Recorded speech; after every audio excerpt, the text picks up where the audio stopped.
Islam menutup pintu menuduh sembarangan. Islam menutup pintu klaim sembarangan. Maka tidak cukup seseorang untuk berkata, ini hak saya, ini milik saya, ini bagian saya. Syariat berkata, tunjukkan buktinya. Mana buktinya? Kalau memang itu punya Anda, mana buktinya? Maka ini bisa melindungi masyarakat dari fitnah, dari manipulasi, dan dari kezaliman berbasis emosi dan kebohongan. Maka harus ditunjukkan buktinya dulu, baru bisa diterima. Sabbih isma rabbikal a'la alladhi khalaqa fasawwa. A'udzu billahi minasyaitonir rajim. Bismillahirrahmanirrahim. Assalamualaikum warahmatullahi wabarakatuh. Alhamdulillah alladzi bi ni'matihi tatimmus shalihat, walhamdulillahi ala kulli hal, walhamdulillahi alladzi anzala as-sakinata fi qulubil mu'minin, walhamdulillahi alladzi ahyana ba'dama amatana wa ilaihin nusyur. Wa ashhadu an la ilaha illallah wahdahu la syarika lah, wa ashhadu anna sayyidana Muhammadan abduhu wa rasuluh alladzi la nabiyya wa rasula ba'dah, wa sallallahu alaihi wa ala alihi wa ashabihi wa baraka wa sallam.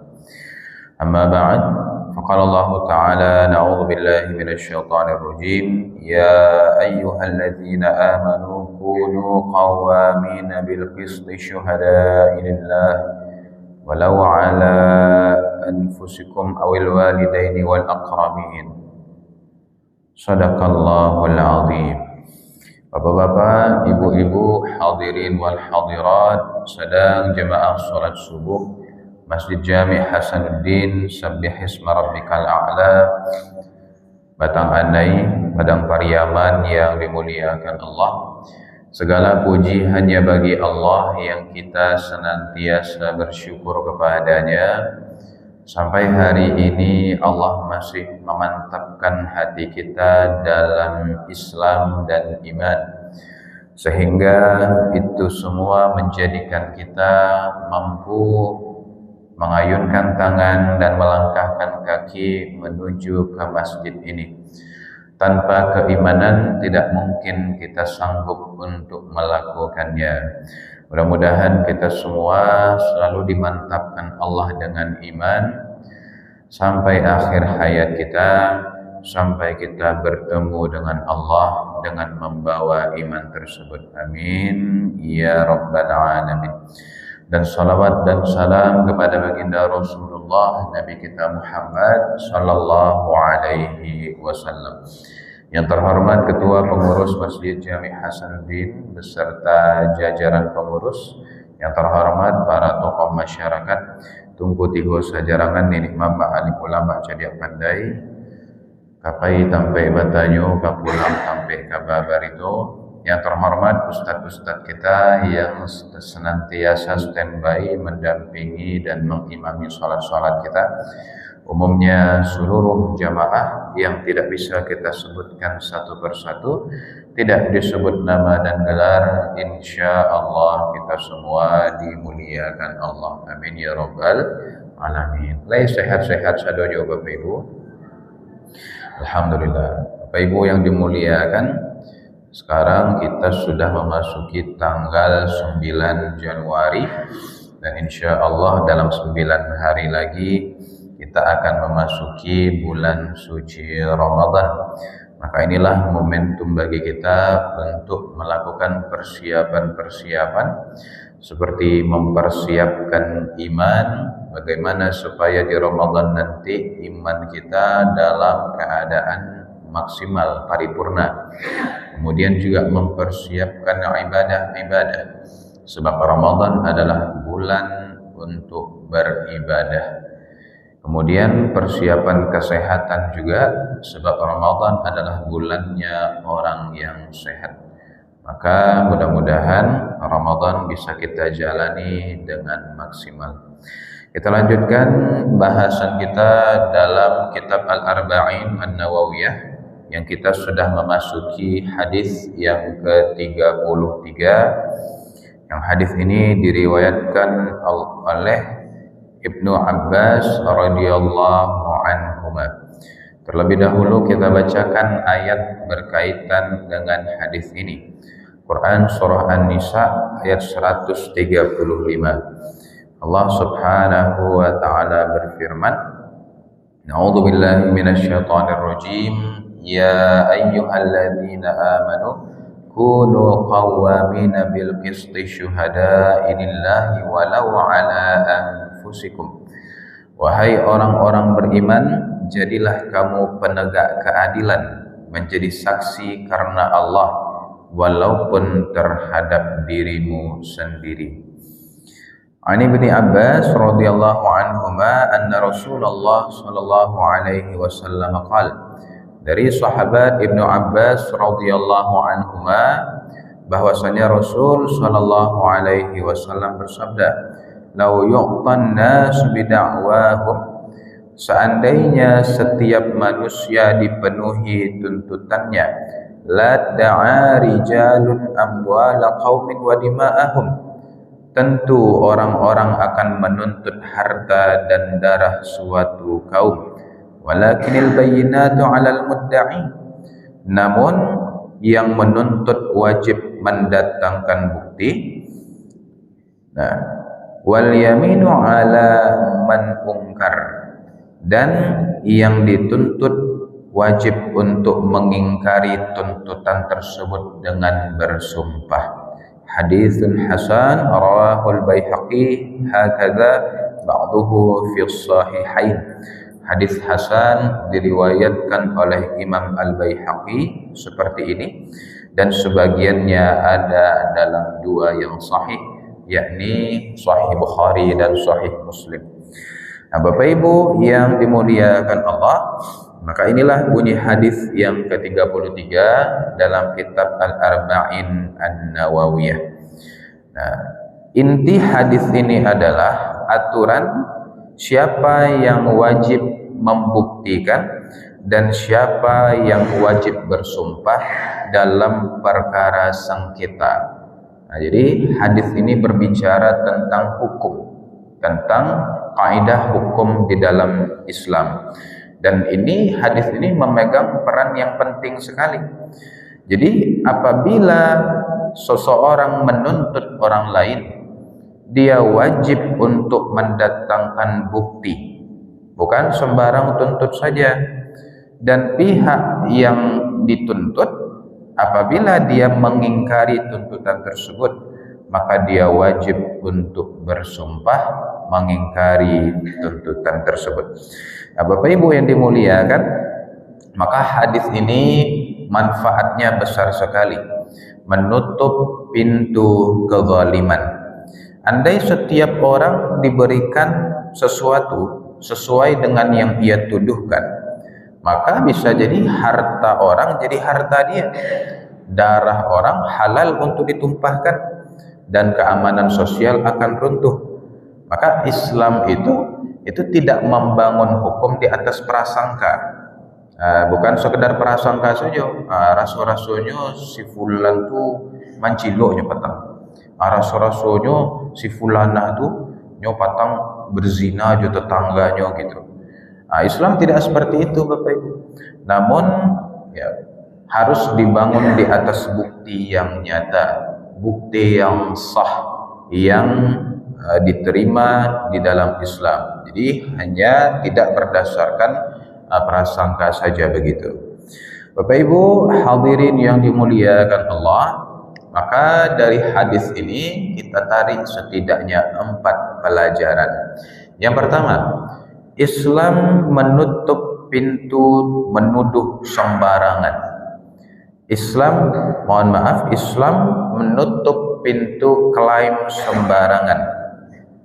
Maka tidak cukup seseorang untuk berkata, ini hak saya, ini milik saya, ini bagian saya. Syariat berkata, tunjukkan buktinya. Mana buktinya? Kalau memang itu punya Anda, mana buktinya? Maka ini bisa melindungi masyarakat dari fitnah, dari manipulasi, dan dari kezaliman berbasis emosi dan kebohongan. Maka harus ditunjukkan buktinya dulu, baru bisa diterima. Bapak Ibu, dan tentu bukti tersebut bukan bukti yang dibuat-buat, bukan bukti yang dibangun di atas kedustaan. Kan banyak kini pemalsuan niko, ya kan? Sehingga terjadilah kezaliman demi kezaliman. Bapak Ibu hadirin yang dimuliakan Allah, kemudian pelajaran kedua, beban pembuktian ada pada pihak yang menuntut. Jadi yang harus mendatangkan bukti itu adalah yang menuntut. Al-bayyinatu 'alal mudda'i. Harus ada bukti bagi yang menuntut, kata Nabi. Ini adalah kaidah emas dalam hukum Islam, bahkan hukum modern. Siapa yang menuduh, dia harus mendatangkan bukti atau mendatangkan saksi yang sah. Tanpa itu maka klaimnya bisa gugur. Seperti misalnya menuduh orang berzina. Ini kan bukan hanya mendatangkan bukti saja, namun juga mengharuskan mendatangkan saksi sebanyak beberapa orang begitu. Maka dengan itulah klaimnya tersebut bisa dibuktikan. Tanpa itu maka klaimnya gugur. Maka Islam itu tidak sembarang tuduh saja Bapak Ibu, semuanya itu harus berdasarkan bukti.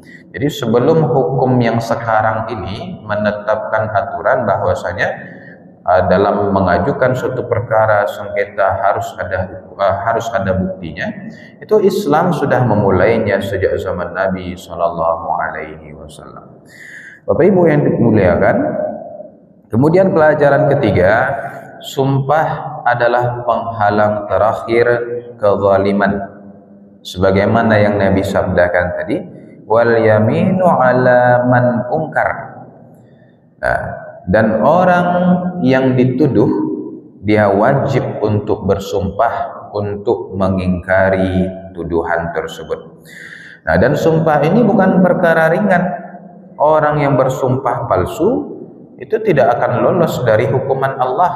Bahkan termasuk daripada dosa besar begitu, bersumpah palsu, apalagi sampai menggunakan nama Allah. Memang di dunia mereka bersumpah, tidak terjadi apa-apa kepada mereka, biasa-biasa saja kehidupan mereka.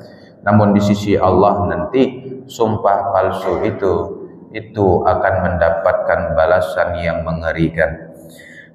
Sementara kita lihat sekarang betapa mudahnya seseorang mempergunakan lisannya untuk bersumpah palsu, untuk bersaksi akan sesuatu yang tidak terjadi, tidak takut kepada Allah Subhanahu wa Ta'ala. Ingatlah Bapak Ibu, dalam hadis tegas disampaikan oleh Nabi Shallallahu Alaihi Wasallam, nanti di akhirat ada orang yang terperosok ke dalam neraka yang luasnya lebih luas daripada ujung timur dan ujung barat. Jadi lawehnya neraka itu dari ujung timur sampai ujung barat, selepas pandangan mata. Maka seseorang ada yang masuk ke dalam neraka itu hanya karena lidahnya mengatakan sesuatu yang tidak sepatutnya dikatakan, apalagi yang sifatnya berdusta, menimbulkan mudarat yang besar, serta merugikan pihak yang lain, merugikan orang lain disebabkan oleh lidahnya. Orang yang bersumpah palsu, dia lolos dari pengadilan dunia, namun di sisi Allah dia akan dibalas dengan balasan yang adil. Karena itu sumpah dalam Islam adalah alat pengikat iman, bukan sekadar prosedur hukum saja. Makanya bahkan orang-orang Arab jahiliyah itu tidak berani dulu bersumpah atas nama Allah kecuali di atas kebenaran, Bapak Ibu. Orang kini tidak ada takut Tuhan sama sekali lagi. Murah saja menggunakan nama Tuhan untuk menyumpahi sesuatu yang padahal tidak terjadi. Bapak Ibu yang dimuliakan Allah, kemudian terakhir pelajaran yang keempat, hadis ini menegaskan keadilan Islam itu bersifat preventif, mencegah lebih baik daripada mengobati. Kalau bisa kejahatan, kezaliman itu dicegah, maka lebih baik daripada membenahi kezaliman yang sudah terjadi. Islam itu bersifat preventif. Islam tidak menunggu kejahatan terjadi, namun menutup celahnya dari awal. Maka dengan aturan yang Nabi sampaikan ini, kalau mau menuntut seseorang, maka harus datangkan bukti. Dan kalau mau mengingkari tuntutan, maka hendaklah bersumpah atas nama Allah. Maka dengan aturan ini, orang akan berpikir 1000 kali sebelum menuduh orang lain. Dan orang pun akan takut bersumpah dusta karena sadar akan hisabnya di hari kiamat. Bapak Ibu yang dimuliakan, maka hadis ini juga melindungi maqasid syariah yang kita kenal. Maka hadis ini memberikan perlindungan kepada kaum muslimin, perlindungan akan jiwa mereka, akan harta mereka, akan agama mereka, serta menjamin terjadinya keamanan sosial dalam kehidupan tatanan masyarakat Islam. Aqulu qouli hadza wa astaghfirullah li wa lakum. Wa sallallahu ala sayyidina Muhammadin wa ala alihi wa sahbihi ajma'in walhamdulillahi rabbil alamin. Subhanaka Allahumma bihamdika asyhadu an la ilaha illa anta astaghfiruka wa atubu ilaik. Terima kasih Bapak Ibu, banyak maaf. Wassalamualaikum warahmatullahi wabarakatuh.